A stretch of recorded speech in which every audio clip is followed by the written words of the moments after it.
آواز کون سنتا ہے؟ بلی بھی آخر بلی تھی، کہاں تک صبر کرتی؟ کسی غریب کا بچہ تو تھی نہیں کہ زندگی کی ہر شرارت کا انتقام چپ سے لیتی۔ اس نے آخر چھوٹے صاحب کے چہرے پر پنجہ مار ہی دیا۔ کچھ خراشیں اور ایک خون کی کلکاری چھوٹے صاحب کی چیخوں کے لیے کافی تھی۔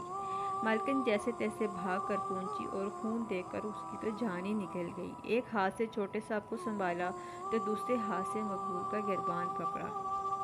وہ بیچارہ اس ناگہانی پر جیسے ساکت ہی ہو گیا تھا۔ مالکن نے گلا پھاڑ پھاڑ کے چیخنا شروع کیا۔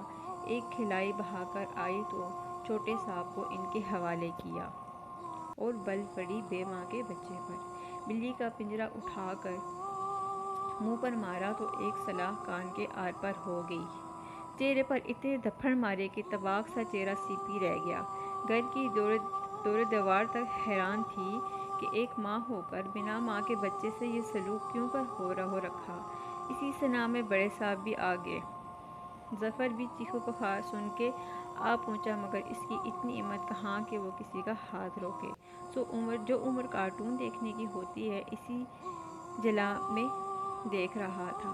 صاحب جی تھے تو 50 کے آس پاس، مگر بیگم کی شکایتوں پر جنون طاری ہو گیا۔ کچھ لوگ ویسے بھی بڑھاپے میں پہنچ کر جوان ہو جاتے ہیں۔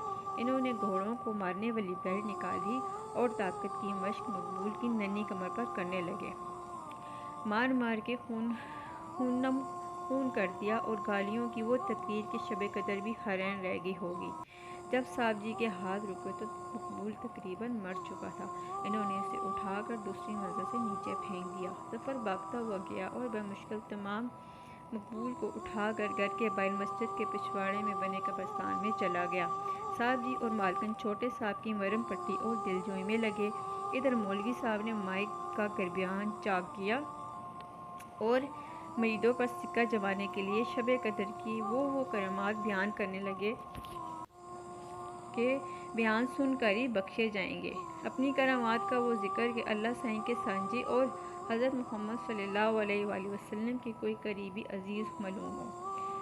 مقبول اپنے بھائی کے ہمراہ ایک بوسیدہ قبر پر لیٹا اپنی آخری سانسیں لے رہا تھا اور قریب میں نیم کے درخت کے نمدار پتے، جنہیں ظفر کبھی کبھار پانی دے دیتا، اپنی بے بسی پر ماتم کرتے ہوئے شاخوں کو پھیلا رہے تھے کہ حشر میں ان بچوں پر سایہ کرنے والوں میں لکھے جائیں۔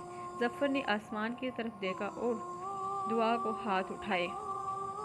ذوالجلال والاکرام، یا رب العالمین، اے رات کی تاریکی میں پہاڑوں پر چلنے والے چیونٹی کے پاؤں کی آواز سننے والے، سمیع اور بصیر، ایک گنہگار بندہ، ایک ناکار غلام تیری سرکار میں، تیرے دربار میں تیرے کرم کا طلب، تیرے رحم کا ملتجی ذلیل و خوار ہو گیا ہے۔ زمین و آسمان کے مالک، جنگل و بیابان کے بادشاہ، انسان و حیوانوں کے رزاق، شب قدر کے رب، گوہ دریا کے، تیرا انعام بڑا، تیرے کام بھلے، تیرا رحم وسیع، تیرا کرم عتیق، میری فریاد کو پہنچ، میری دہائی کو سن، میری تڑپ کو آہ، میرے صبر کو تول، میری التجا کو سن، میری پکار کو قبول کر، خشکی اور تری کے شاہنشاہ، میری عزت بچا، میری آبرو رکھ، تو غفور الرحیم ہے، تو علیم و خبیر ہے۔ پناہ دے گل جہانوں کے سرتاج، پناہ دے، بے شک تیری پناہ بڑی چیز ہے۔ دنیا کی پریشانی سے بچا، آفت ناگہانی سے بچا، بھوک کے عذاب سے بچا، تکلیف کی انتہا سے بچا، مصیبت کی ابتدا سے بچا، آنکھوں کو چین دے، روح میں سکون دے، عمر میں برکت دے، مجھے میرے بھائی کا بدلہ دے۔ کسی کی نہ سنیو میرے مالک، پورے ملک میں نہ سنیو، اس مقبول کی زندگی میں کوئی قبول نہ ہوئی، آج اس کی موت پر قبول کر لے یہ لاش۔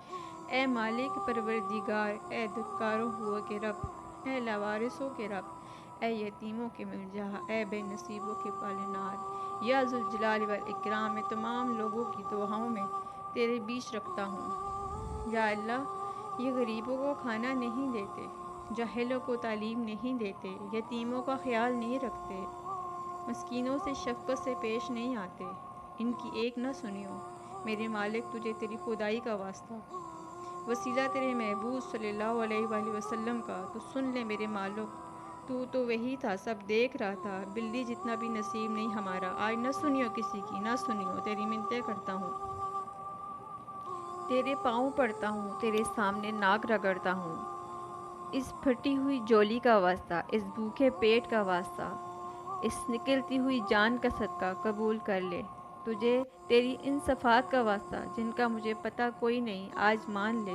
مقبول کی زبان سے ایک نحیف آمین نکلی اور اس کی روح اس بے قرار بدن سے پرواز کر کے اس کی پاس چلی گئی جو سب کو قرار دیتا ہے۔ ظفر نے اس کے ماتھے پر آخری بوسہ دیا اور جسم کی طرف اور مسجد کی طرف چل پڑا۔ تہجد کا وقت تھا، مولوی صاحب دھیان لپیٹ رہے تھے، کہنے لگے، حضرت یقین جانیے اللہ نے سن لی، آپ سب کو اللہ تعالیٰ نے آپ سب کی مرادیں بس آپ کو مل گئی، گناہوں سے ایسے پاک ہوئے کہ ابھی جنے گئے ہوں، خوش و خرم گھر جائیے اور سحری کھائیے۔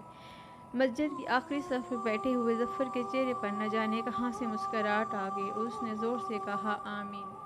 فرینڈ، یہ میرے چینل کی پہلی کہانی ہے، اگر اس میں کوئی غلطی ہوگی تو اس کے لیے بہت ویری سوری، اور اگر آپ کو میری ویڈیو اچھی لگی ہے تو پلیز میرے چینل کو سبسکرائب کیجیے گا۔ میں کوشش کروں گی کہ آئندہ نیکسٹ ٹائم کوئی غلطی نہ ہو اور آپ کے لیے اچھے سے اچھا کنٹینٹ لے کر آؤں۔